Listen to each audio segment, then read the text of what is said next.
Port Santiago dibina oleh Guadalupe. Bukan ni kawasan dia lah.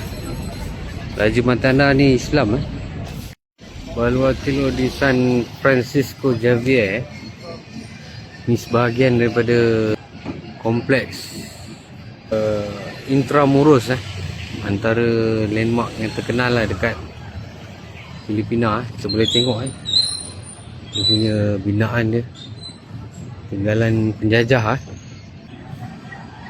dia tempat yang sangat luas ini pun dikira sebahagian jugalah tuntuhan barak Amerika ni tinggalan dia orang dekat Filipina ni. Diorang tinggalkan ni tahun perang kita boleh tengok, boleh nampak tu kesan tembakan ni okey, ni antara peluru yang ditinggalkan yang dirampas lah binaan Sepanyol dipercayai. Dikatakan juga ini bekas ada dulu sebelum kedatangan Sepanyol ke Manila ni, dikatakan ada ni lah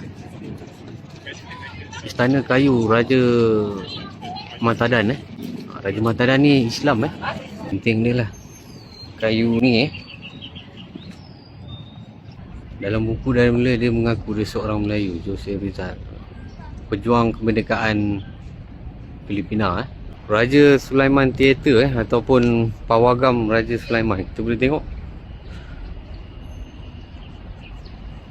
Dikatakan ni dungeon atau bilik kurungan bawah tanah. Banyak map dia, chamber ada 5 chamber, 6 chamber lah. Dan ada torture lah torture makna siksaan. Dikatakan ada siksaan Sepanyol dan Jepun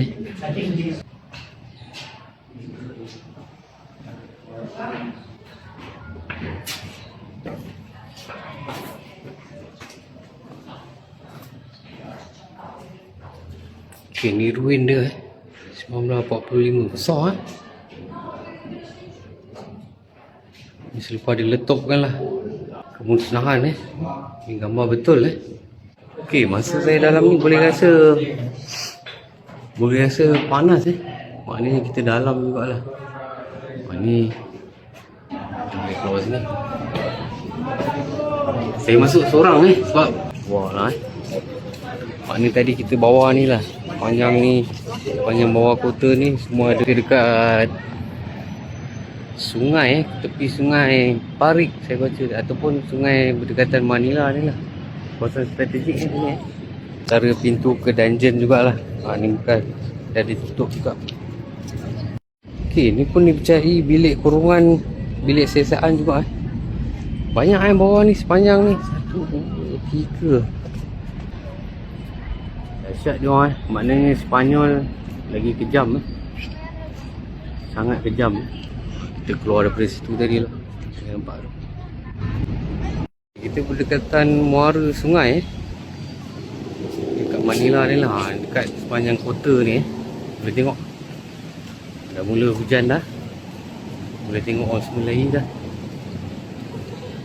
Okey, ni